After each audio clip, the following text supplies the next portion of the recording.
صلاح الدین ایوبی کا شمار قرون وسطیٰ کی مشہور اور طاقتور ترین شخصیات میں کیا جاتا ہے۔ یہی وہ شخص ہیں جنہوں نے ایوبی سلطنت کی بنیاد رکھی تھی، اور یہ شرف بھی صلاح الدین ایوبیائی کو حاصل ہے کہ وہ پہلے سلطان ہیں جن کی سلطنت دونوں مقامات مقدسہ تک پھیلی ہوئی تھی، اور وہ محافظ اسلام بھی تھے۔ لیکن سوال یہ ہے کہ آخر کیسے کرد گھرانے کا ایک عام سا بچہ سلطان صلاح الدین ایوبی بنا؟ صلاح الدین ایوبی 1138 میں پیدا ہوئے اور آپ کی وفات 1193 میں ہوئی۔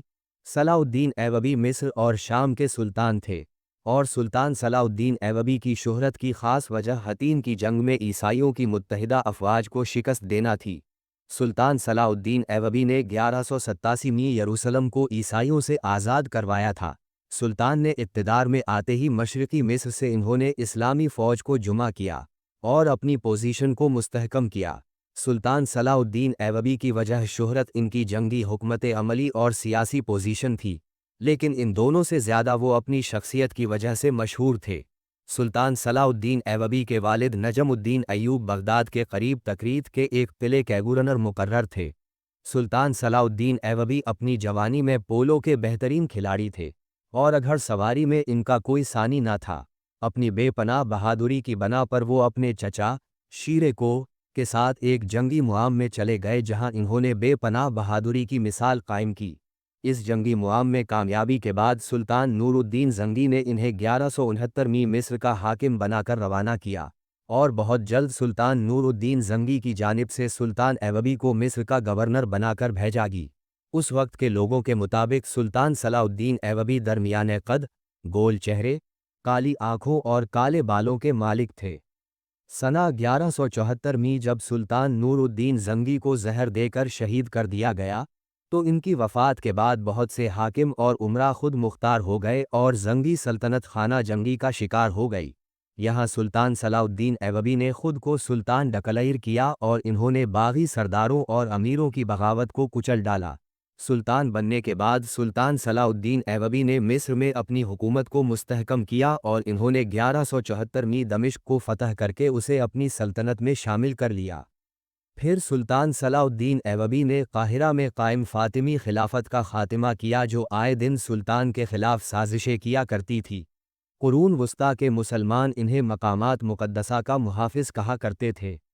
پھر سلطان نے تمام امت مسلمہ کو ایک جھنڈے تلے متحد کیا اور باغی امیروں کو مطیع کر کے ان سے اتحاد کر لیا۔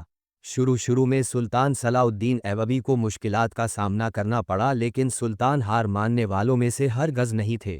1175 میں سلطان صلاح الدین ایوبی نے حمص کے قریب ایک عیسائی فوج کو شکست دی۔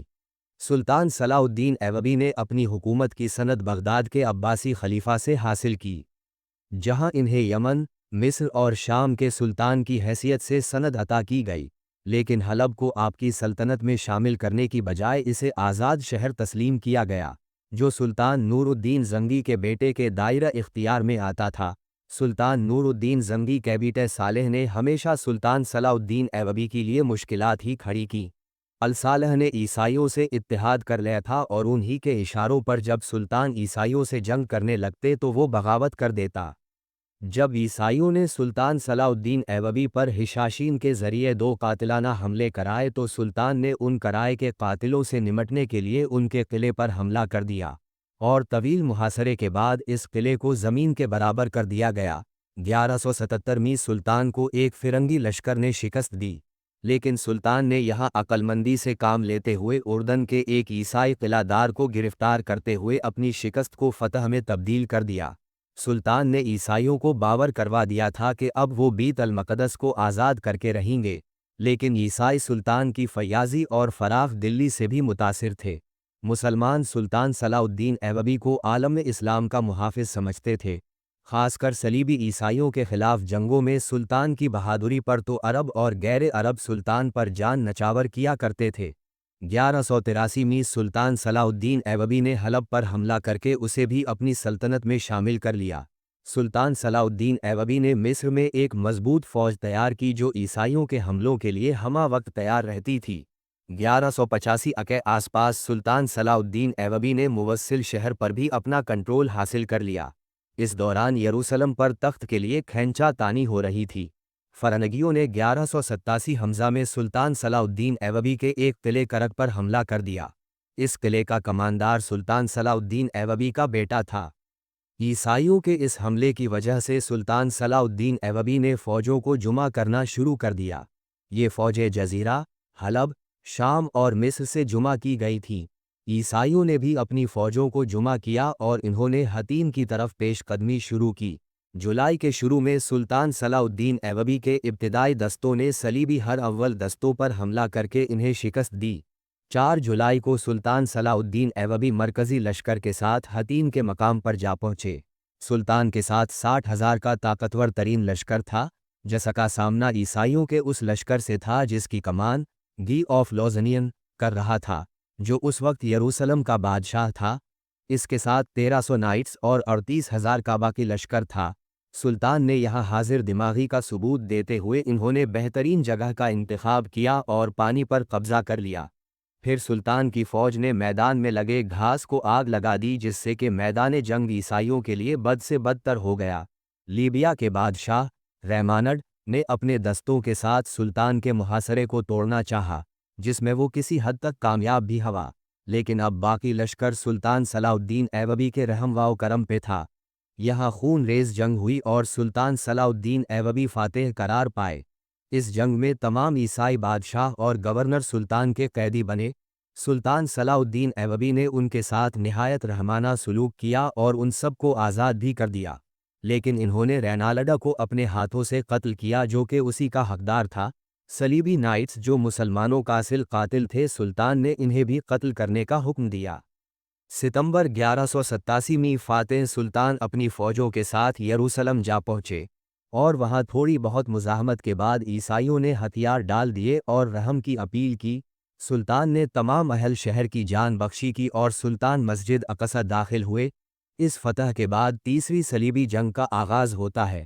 جیسے ہی سلطان صلاح الدین ایوبی کی فتح کی خبر یورپ پہنچتی ہے تو عیسائی پوپ گریگری تیسری صلیبی جنگ کا اعلان کرتا ہے، تاکہ وہ مسلمانوں سے یروشلم واپس چھین لے۔ پوپ کے اس اعلان پر انگلینڈ، جرمنی اور فرانس کے بادشاہ متحد ہو کر سلطان کے خلاف یورپ سے روانہ ہوتے ہیں۔ مشرق وسطیٰ پہنچ کر وہ گی آف لوزنین کے ساتھ مل کر سلطان کے ایک شہر عکا کا محاصرہ کرتے ہیں، اور جولائی 1191 کو یہ شہر عیسائی فتح کر لیتے ہیں۔ اب ان کا اگلا نشانہ بیت المقدس ہوتا ہے، اور اس دوران ان کی سلطان سے بے شمار جنگیں ہوتی ہیں۔ ستمبر 1191 میں ارسوف کے میدان میں سلطان کی عیسائیوں کے ساتھ جنگ ہوئی، جس میں سلطان کو شکست ہوئی، اور پھر جفا کے میدان میں بھی سلطان صلاح الدین ایوبی کو شکست کا سامنا کرنا پڑا۔ لیکن ان سب کے باوجود سلطان نے سوائے عکا شہر کے عیسائیوں کو کسی اور شہر پر قبضہ نہ کرنے دیا، اور عیسائی بیت المقدس کو بنا فتح کیے ناکام واپس یورپ چلے گئے۔ اس کے بعد سلطان صلاح الدین ایوبی تقریباً 2 سال زندہ رہے، اور آخرکار 4 مارچ 1193 حمزہ کو سلطان صلاح الدین ایوبی کا انتقال ہوا۔ اس وقت سلطان صلاح الدین ایوبی کی عمر 56 سال تھی۔ سلطان نے اپنے پیچھے ایک طاقتور ترین سلطنت چھوڑی جو ایوبی سلطنت کہلاتی تھی۔ اس سلطنت کی بنیاد 1174 میں پڑی اور اس کا اختتام 1250 حمزہ میں مملوکوں کے ہاتھوں ہوا۔ سچ تو یہ ہے کہ سلطان صلاح الدین ایوبی کو آج بھی نہ صرف مسلمان بلکہ یورپ کے متعصب عیسائی بھی ان کو قدر کی نگاہ سے دیکھتے ہیں۔